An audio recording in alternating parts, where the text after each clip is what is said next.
अस्सलामुअलैकुम, नमस्ते, सत श्री अकाल। उम्मीद करता हूँ ठीक होंगे, खुश होंगे दोस्तों। जहाँ रहें खुश रहें, माँ बाप का ख्याल करें क्योंकि माँ बाप में तो सभी कुछ है। मैं हूँ तारिक नाज़िर, मेरे साथ मौजूद हैं। अस्सलाम वालेकुम, नमस्ते, सत श्री अकाल। मैं हूँ रूज। कैसे हैं आप सब? उम्मीद करती हूँ खैरियत से होंगे, खुश होंगे। यार मौसम चेंज हो रहा है तो अजीब सी तबीयत हो रही है। बहरहाल मौसम तो चेंज होते ही रहते हैं, आप चेंज नहीं होना बस। एक आध दिन वीडियो कम आई, उसकी वजह ये है कि इत्तफाक से दोनों की तबीयत ख़राब हो गई। दोनों को एक दूसरे के जरासीम लग गए।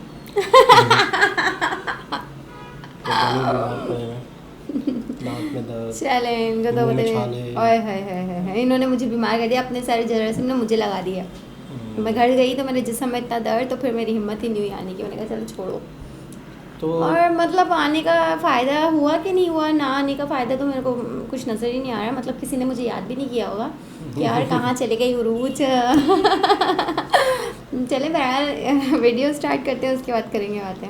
तो दोस्तों वीडियो का टाइटल है ढाका सिटी। ढाका सिटी जब नई वीडियो देखी भी थी, लेकिन नई वीडियो आई है। Dhaka city capital of Bangladesh, India नहीं, बांग्लादेश का सिटी हमने देखा था, याद है। तो स्टार्ट करते हैं वीडियो को कि बांग्लादेश भी कितनी तरक्की कर गया। बांग्लादेश जो हमारा हिस्सा था।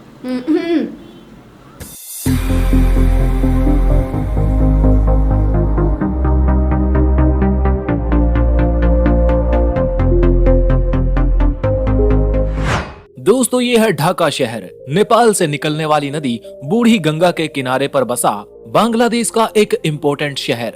ये शहर बांग्लादेश की राजधानी होने के साथ साथ सबसे महत्वपूर्ण इंडस्ट्रियल हब और एडमिनिस्ट्रेशन सेंटर है। आज की वीडियो में शहर के इतिहास से लेकर वर्तमान में ये शहर किस मुकाम पर खड़ा है, इसकी चर्चा करेंगे। एक्सप्लोर वायरस के वीडियोस में एक बार फिर से स्वागत है। आपको पता है कि ढाका बांग्लादेश की राजधानी है। ढाका शहर पूरी दुनिया की लार्जेस्ट बंगाली स्पीकिंग सिटी है। ये दुनिया की 8वीं लार्जेस्ट और 10 मिलियन की ह्यूज पॉपुलेशन के साथ दुनिया की 6ठी डेंसली पॉपुलेटेड सिटी है। ढाका साउथ एशिया में मौजूद दुनिया के सबसे बड़े शहरों में से एक है। वैसे तो ये शहर पहली सदी की शुरुआत में ही बस गया था, लेकिन अर्ली मॉडर्न हिस्ट्री में 17वीं शताब्दी में ये शहर मुगलों की बंगाल प्रोविंस की आर्थिक राजधानी बना रहा। इसके बाद ब्रिटिश शासन के दौरान भी इस शहर के अंदर बेइंतहा डेवलपमेंट देखने को मिला। अंग्रेजों ने पहली बार शहर में रेल लाइनें, बिजली के connection, water supply, western educational universities लाकर इसको मेजर एडमिनिस्ट्रेटिव और एजुकेशनल हब के रूप में डेवलप किया। इंडियन सब कॉन्टिनेंट में ब्रिटिश रूल के खत्म हो जाने के बाद इसको ईस्ट पाकिस्तान की राजधानी बना दिया गया, लेकिन 1971 की बांग्लादेश लिबरेशन वॉर के बाद ये शहर इंडिपेंडेंट बांग्लादेश की राजधानी बना दिया गया। आज के समय में बांग्लादेश गवर्नमेंट सीट होने के साथ साथ बड़ी बड़ी कंपनियों और एजुकेशन सेंटर्स के साथ ढाका एक ग्लोबल सिटी के रूप में उभरा है। पूरी बांग्लादेशी इकोनॉमी की कमाई का 35% हिस्सा अकेले इस शहर से आता है। ढाका स्टॉक एक्सचेंज में 750 बड़ी कंपनियां शामिल हैं। ये शहर अपने बंगाली त्योहारों, इनके लाजवाब खानों और रंग बिरंगी कश्ती और ऑटो रिक्शा की वजह से जाना जाता है। इसके अलावा Bangladesh silk, cotton, textile, steel और एग्रीकल्चर के लिए भी पॉपुलर है। आइए अब जानते हैं ढाका के बारे में कुछ ऐसे फैक्ट्स जिसे दुनिया की दूसरी सिटीज से अलग बनाते हैं। इस शहर का यातायात 4 लाख ऑटो रिक्शा और बाइक साइकिल रिक्शा पर टिका हुआ है, जिसकी वजह से इसको दुनिया की रिक्शा कैपिटल कहा जाता है। ढाका को दुनिया की ट्रैफिक जैम सिटी भी कहा जाता है। 2011 की सरकारी रिपोर्ट के अकॉर्डिंग यहाँ हर रोज 7 घंटे जाम लगा रहता है। ढाका के लोग क्रिकेट के पुजारी माने जाते हैं। ढाका शहर में ही नेशनल लेवल का स्टेडियम मौजूद है और बांग्लादेश की टीम में खेलने वाले खिलाड़ी ढाका में ही रहते हैं।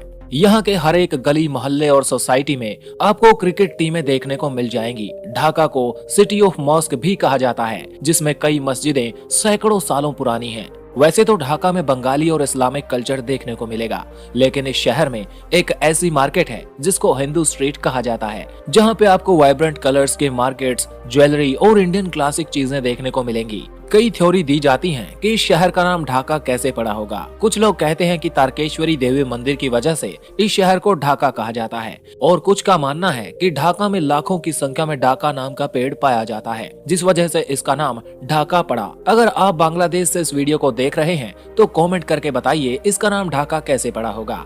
अब बात करते हैं ढाका में घूमने की जगहों के बारे में। लाल बाग फोर्ट 17वीं शताब्दी में बनाया गया। इसको मुगल सूबेदार आजम शाह द्वारा साल 1678 में बनाना शुरू किया गया। इसके आसपास आप इस शहर का लोकल फूड ट्राई कर सकते हैं। ये किला ओल्ड ढाका सिटी की मेजर अट्रैक्शंस में से एक है। अगला है बांग्लादेश नेशनल म्यूजियम। इस म्यूजियम में ढाका शहर कब बसा इसके बारे में जानकारी देखने को मिलती है। ढाका और बांग्लादेश से रिलेटेड कुछ ऐसी चीजें भी रखी हैं जो बांग्लादेश लिबरेशन के समय मीठी और कड़वी यादों का आईना बनी हुई है। नंबर 3 पर है ढाकेश्वरी टेम्पल। हिंदू धर्म और इसकी संस्कृति भारतीय उपमहाद्वीप की सबसे पुरानी संस्कृतियों में से एक है। इस शहर का ढाकेश्वरी टेम्पल इसलिए खास है क्योंकि बंगालियों का सबसे मशहूर त्योहार दुर्गा पूजा को यहाँ धूमधाम से मनाया जाता है। इस मंदिर को देखने भारत और म्यांमार से काफी लोग आते हैं। आज की वीडियो में इतना ही। अगर वीडियो पसंद आया तो लाइक कीजिए और इस चैनल को सब्सक्राइब कीजिए ताकि ऐसे ही वीडियोस आपको मिलते रहें। Thanks for watching. जुड़े रहिए एक्सप्लोर वायरस के साथ। आबादी बहुत है जी जनाब। अच्छा, अब तो दिल कर रहा है, इंडिया तो हम घूम चुके हैं ख्वाबों में ही, वीडियोस में ही। अब दिल कर रहा है ढाका भी बंदा घूम के आए। इस वीडियोस को देख के ऐसा भी लग रहा है क्योंकि बड़ा सुंदर है, बड़ा सुंदर, बहुत है। प्यारा, खूबसूरत और है। आपको पता है कि हमने एक वीडियो की थी ढाका शहर की, जिसपे बहुत ज़्यादा, इतने ज़्यादा, मैं सबको बहुत ज़्यादा थैंक्स कहूँगा, इतने ज़्यादा लोगों ने लव यू। अच्छा, वाह भाई, जबरदस्त लोग, इतने प्यारे लोग हैं। मतलब उनका शहर देखा तो वो खुश हो गए। यानी इतना प्यार दिया उन्होंने कि मैं आपको क्या बताऊँ। बहुत ज़्यादा बांग्लादेश और ढाका की तरफ जानिब से बहुत ज़्यादा प्यार मोहब्बत आया।